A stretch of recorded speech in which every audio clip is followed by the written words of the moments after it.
বিশ্ব রাজনীতিতে যুক্তরাষ্ট্র এখন প্রকাশ্যেই হাঁটছে দখলের নীতিতে। দীর্ঘদিন ধরে অর্থনৈতিক অবরোধ, গোপন অভিযান আর সরাসরি সামরিক হস্তক্ষেপ, এই তিন অস্ত্রেই নিজ আধিপত্য টিকিয়ে রেখেছিল ওয়াশিংটন। সম্প্রতি দেশটির আগ্রাসনের লক্ষ্যবস্তু হয়ে উঠেছে ভেনেজুয়েলা ও ইরান, যার মূল লক্ষ্য দক্ষিণ আমেরিকা ও মধ্যপ্রাচ্যের দুই দেশেই সরকারকে দুর্বল করা, ক্ষমতা বদলের পরিবেশ তৈরি করা এবং জ্বালানি সম্পদের নিয়ন্ত্রণ নেওয়া। এর বাইরে অঘোষিত আরও একটি কারণ হচ্ছে বৈশ্বিক প্রতিযোগিতায় এগিয়ে যাওয়া চীনকে কৌশলে আটকে দেওয়া। কারণ ভেনেজুয়েলা ও ইরান দুটোই চীনের পরম মিত্র।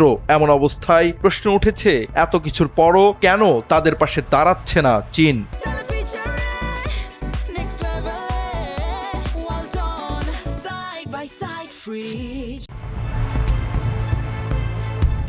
ইরান ও ভেনেজুয়েলার সঙ্গে চীনের সম্পর্ক কৌশলগত এবং অর্থনৈতিকভাবে গভীর। চীন বিশ্বের দ্বিতীয় বৃহত্তম জ্বালানি তেল ভোক্তা এবং এই দুই দেশ তার গুরুত্বপূর্ণ সরবরাহকারী। ভেনেজুয়েলা থেকে তেল কেনার পাশাপাশি চীন দেশটিকে বিলিয়ন ডলার ঋণ দিয়েছে, বিনিয়োগ করেছে অবকাঠামো ও জ্বালানি খাতে। ইরানের ক্ষেত্রেও চিত্র ভিন্ন নয়। মার্কিন নিষেধাজ্ঞা সত্ত্বেও চীন নিয়মিত তেল আমদানি করেছে এবং বাণিজ্যিক সম্পর্ক বজায় রেখেছে। অর্থাৎ এই দুই দেশ চীনের জ্বালানি নিরাপত্তা ও বৈশ্বিক বাণিজ্যে কৌশলের অংশ।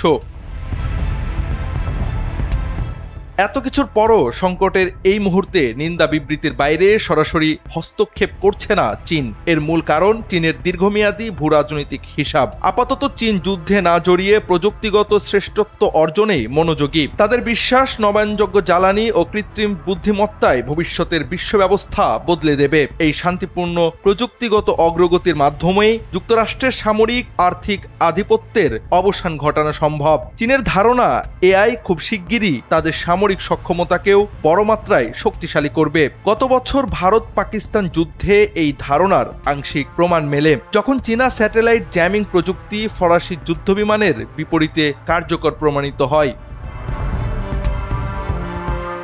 আরও একটি বাস্তবতা হলো, চীন এই মুহূর্তে যুক্তরাষ্ট্র ও পশ্চিমা বাজারে তাদের অবস্থান ধরে রাখতে চাইছে। ইরান বা ভেনেজুয়েলার পক্ষে শক্ত অবস্থান নেওয়া মানে সেই বাজারে নতুন করে সংকট সৃষ্টি করা। ফলে চীনের মিত্রতা সীমাবদ্ধ থাকছে কূটনৈতিক ভাষ্য, নিন্দা প্রস্তাব আর নীরব কৌশলের মধ্যে। জাওয়াদ আহমদ, NPB।